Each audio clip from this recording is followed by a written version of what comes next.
Welcome to Reading, Writing, and Rain. This is a podcast about books, writing, and my writer's journey. I am your host, Rhayne Coleman, and you can follow me on Twitter or X, whatever it's called, whatever you call it. We just gonna call it Twitter over here at Coleman Rain, TikTok at Reading, Writing, Rain, YouTube and Instagram at Reading, Writing, and Rain. Also, use that hashtag RWRPod or Reading, Writing, and Rain to answer any questions that might be brought up during this podcast. And also, if you want to message me, hit me up on that Gmail, readingwritingrain@gmail.com. Now, this podcast is the second in my work in progress main character series for Project YI. And I've been working on it for quite some time. I'm at the tail end of the book, so I'm going to discuss some of the tropes affiliated with the main characters in the book. This is the second episode in this series, and I've had a lot of time to sit with these characters. Sterling was the first one. That was Enemies to Lovers. Enjoyed her. I'm enjoying her still. I like where that story is going, and it's taking me places that I did not expect to go. And much like that, and as a quick little recap, if you didn't watch the last episode, my three main characters are three siblings who return home for the holidays. They are forced to deal with their relationship sins of the past in order to move forward with the relationships in their present. So this is their overall gist of the story. Three siblings home for the Christmas holiday, and relationship drama ensues. So the three siblings dealing with their relationship stuff. And so for this second episode, we're going to dive into the middle sibling, 𝘾𝙤𝙧, and his main story arc, which would be bully romance.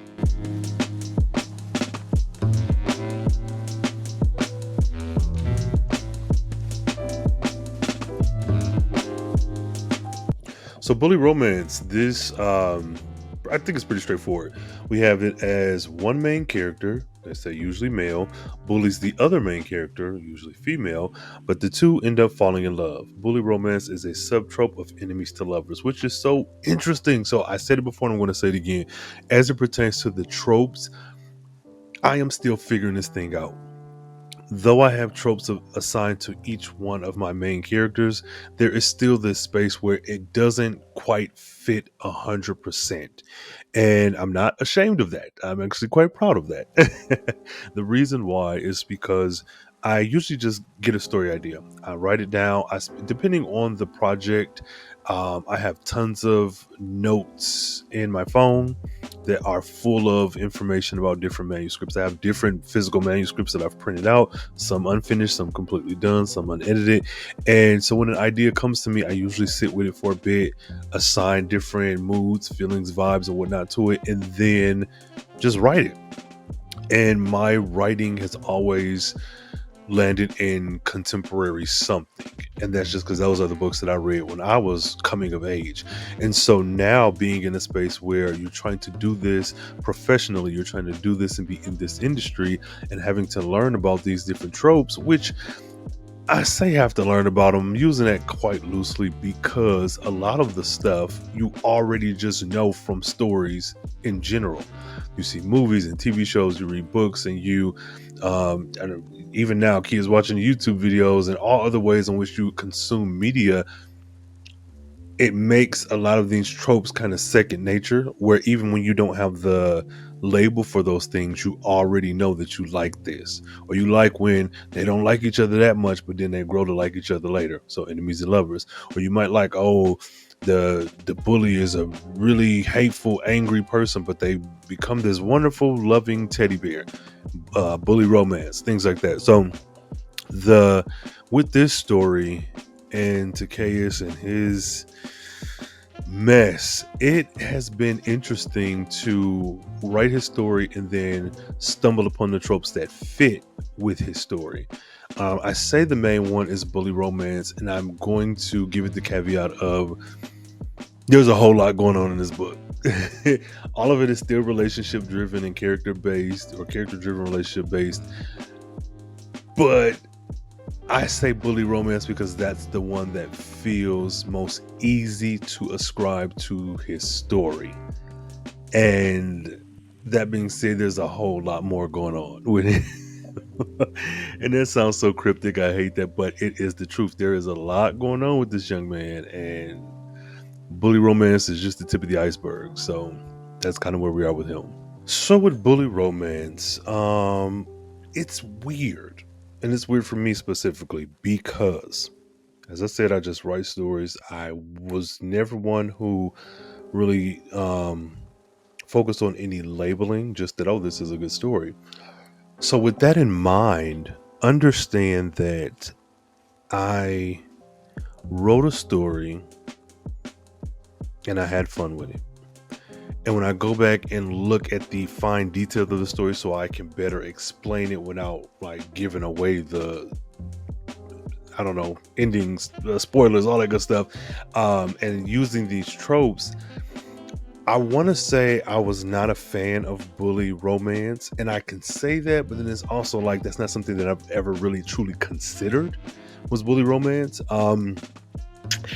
I know that the most immediate, the first idea that comes to mind is the Netflix series Sex Education, where the young man who played one of the Kens in the Barbie movie, he's also going to be the new doctor.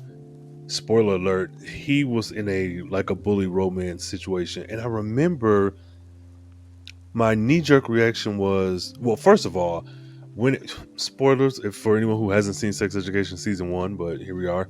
um when he first popped up on screen, because I am a consumer of media and because I really pride myself on like being able to break down a story and try to find out like what are the patterns, I instantly knew that this bully was queer. I knew it. There was no, like, it was like, okay, this is a universal truth, right? Am I right, y'all? And so when it came out that it was the bully romance because he was this big old mean villain and the story unfolded, I still held this disdain for the bully, because I'm like, that's no excuse. I don't care that you have a terrible home life. That doesn't give you an excuse to be shitty towards someone else. And especially with the queer aspect being folded in, like, ugh, how blah, how original. A bully, evil, angry, hateful, homophobic coded character who's now, oh, they're queer. Okay. But I was just, whatever. I accepted the show for what it was, and I did actually enjoy Sex Education. I think the final season is coming out. So I don't know, whatever. So that is the most immediate thing I can think of when I think of bully romance. And so for me, I was like, oh, I don't know. I don't really like this. But funny enough, I wrote the book. I'm not done yet. I'm at the tail end of it, but I wrote the book. I wrote the stories. I wrote everything so far. And then that's when I started discovering different tropes and what applied where and what could apply here, which trope could be to this storyline. And so when I was discussing and discovering and learning about the different tropes, and then I realized this fit into the bully romance trope, I was kind of disgusted with myself, like, who are you? You just complained up and down about that particular storyline from Sex Education, and yet here we are with a very similar, albeit slightly different type of story. And you mean to tell me you are okay with this?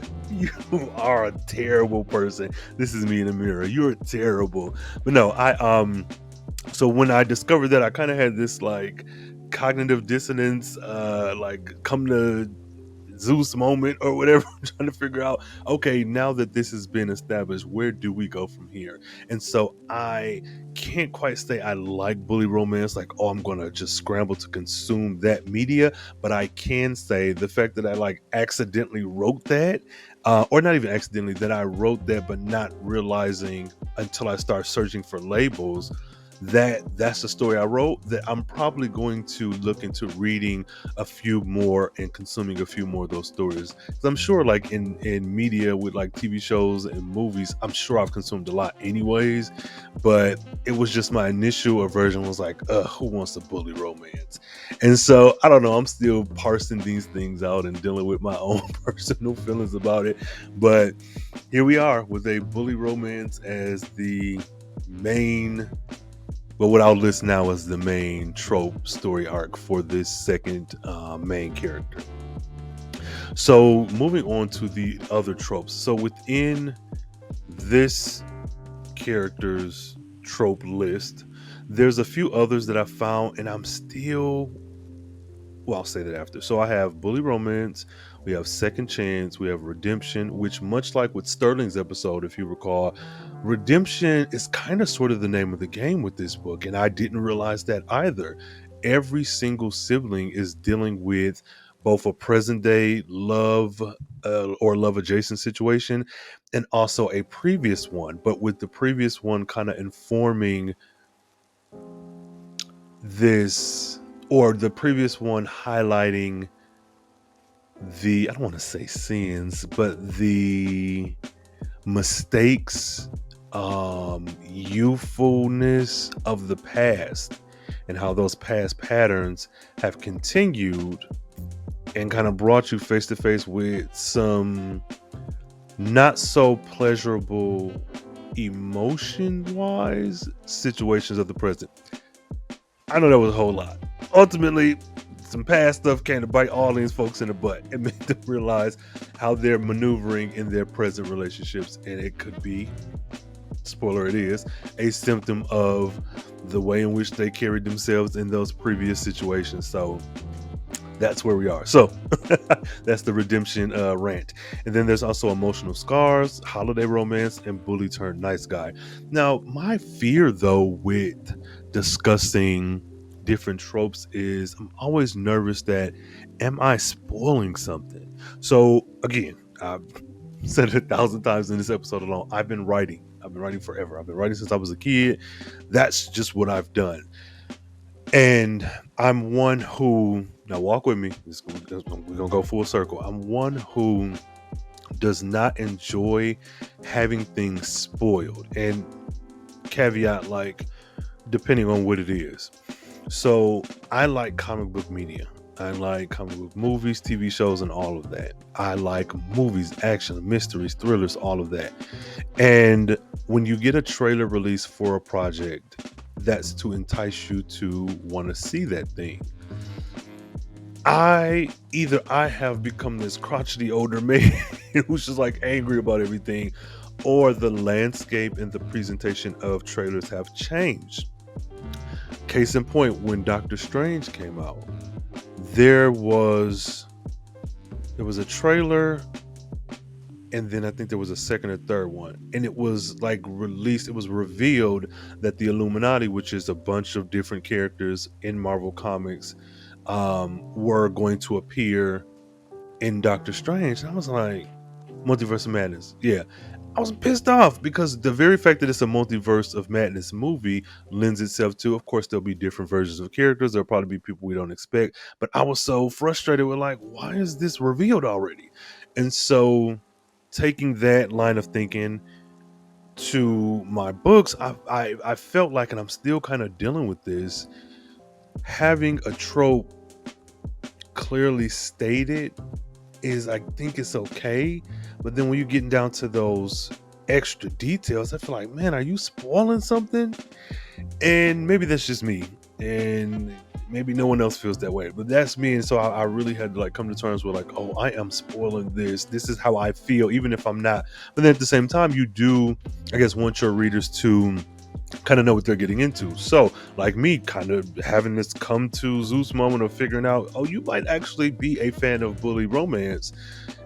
If I was to want to consume a lot more of that, it would be very helpful that I can just search bully romance, African American, bully romance, period piece, bully romance, I don't know, supernatural, bully romance, paranormal, sci-fi. Like, so I get the use for it, but I still can't shake that feeling that's like, oh, you're spoiling something. But then at the same time, you you want to give the people something to entice them to pick up your book, much like a trailer, because everyone's not going to give a shot to an author, not even necessarily a new author, but someone who they don't know.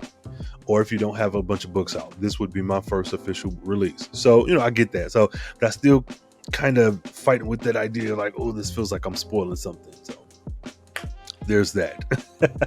So if you guys are a fan of bully romance, please make sure to check out this book once it is released. So yeah, so those are my initial thoughts. Now I'll say, so the turning point for me, even when I discovered, like, yeah, you're writing a bully romance story, there is a scene, and I made a video, posted it on TikTok, and I believe I reposted it here on YouTube as well.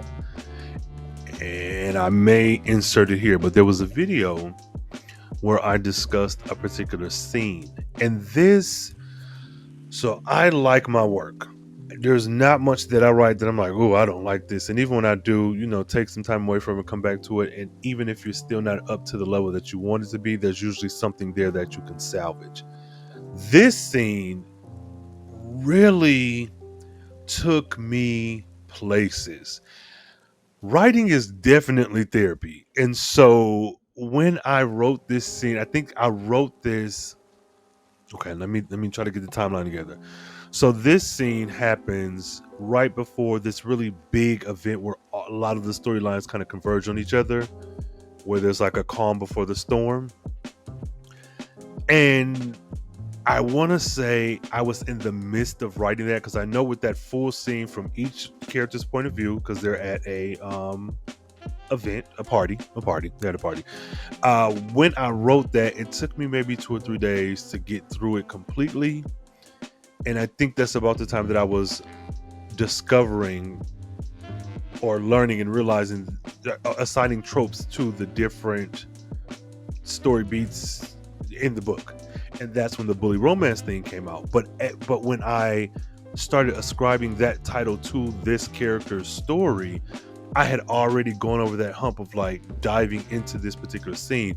And the scene still to this day is like, I'm proud of it. And it's not even necessarily like, oh, it's beautifully written and it just tells this wonderful story that paints, a cinematic picture. It's not necessarily that. It's what is discussed. It is the conversation. It is the kind of climax of so many things that were already kind of breadcrumbing throughout the entire first part of the book. And that I I still have to force myself not to read that portion when I am writing and editing. So if I go back and I need to read like maybe a chapter before, a couple paragraphs before I start writing, I have to fight with myself not to revisit that scene. And I don't know. I don't know what it is. I just love it.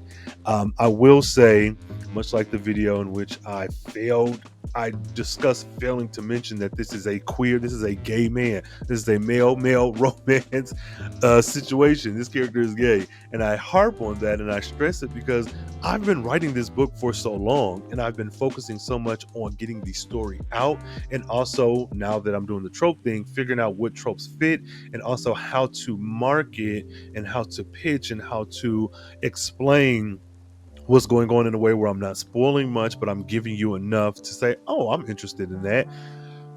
Completely lost on me that this is a gay man, a gay black man. And I'm kind of slapping myself because when I look through content and when I'm looking for something specific, I'm searching for blackness, not because anyone else's point of view is invalid or not needed, but if I can find someone with my similar lived in experience who can give me the nuance that just comes with being in community, I want that just as well as I want folks outside of my community. But more times than not, when I search for something, be it a black booktuber, be it a black review or anything, I'm not getting black people. So the same is said when it comes to finding male romance or queer romance or whatever. I'm finding a lot of these non-black folks. And then it came out when I first kind of dived back into writing and publishing and doing this professionally, that a lot of stories that were being pushed were by white women, but they were the queer male romance. I'm like, now I don't think that you should not write a story or should not write characters that you are not in community with. I don't think that's the case. However, when the representation and what's being pushed is so vastly different from what is actually out there, that therein lies an issue. And so I didn't write this character to be like, this is me combating all of these women writing these men. That's not the case. This is just someone I was going to write anyways. And for that to be my regular behavior when searching for things, how did I go this long without addressing the fact that this is what I have been looking for myself? So this is a black male romance situation. This is a black queer man who has relationships with other black queer men. Why was that not like at the forefront of my mind? And so I'm pivoting to change and include that now, because even with the sisters, with those characters, I never really pushed their sexuality. I mean, it was just like, here they're with these guys and this is what's going on. But I noticed that it, I've been so focused on tropes and on like being vague enough to give you a little bit. It's like, man, at this point, I'm gonna shout from the rooftops: be gay, do crimes, gay rights. Like this dude he's gay. So all that being said, I'm telling this story with him, and I'm enjoying this character, and I'm enjoying what I have so far, and the host of other characters who have just like been birthed out of this desire, need to tell this story. Even some folks who have popped up by accident, who have like woven themselves into this story in a way that like I have no less than like two different, I don't want to say spin-offs, but two different books that I know I want, well, really three, that I need, want, and desire to come out of this one. So right now, at the time of this recording, I'm in the middle of a kind of super vlog where I'm trying to get this book finished ASAP. And I have NaNoWriMo Preptober as my benchmark. And if I don't make that goal, I am not going to beat myself up. Creativity cannot be rushed. You want to set a deadline and kind of work towards that, but I'm not going to rush myself. I'm still learning stuff, and I am truly enjoying this character. And so hopefully I can get all this done so I can pivot and do something a little bit different for Nano. But bully romance is something, and it might be my thing. So if you are someone who enjoys bully romance and you have any recommendations, drop them in the comments, please do. And it doesn't necessarily, just because I seek out African American literature doesn't mean it specifically has to be like, if you know off the top of your head a bully romance story and it's two white men, two Asian men or whatever, or even heterosexual men and woman, or non-binary, trans, whatever, just give me, I just want them all because I want to consume them and figure out, is this now my lane or not? So we'll see. We'll see soon. All right, so that's it. I do appreciate y'all spending this time with me and listening to me rant and fan out over my own work. I'm trying so hard to get this done. I'm looking through this publishing process and trying to figure this out. It's all really brand new to me.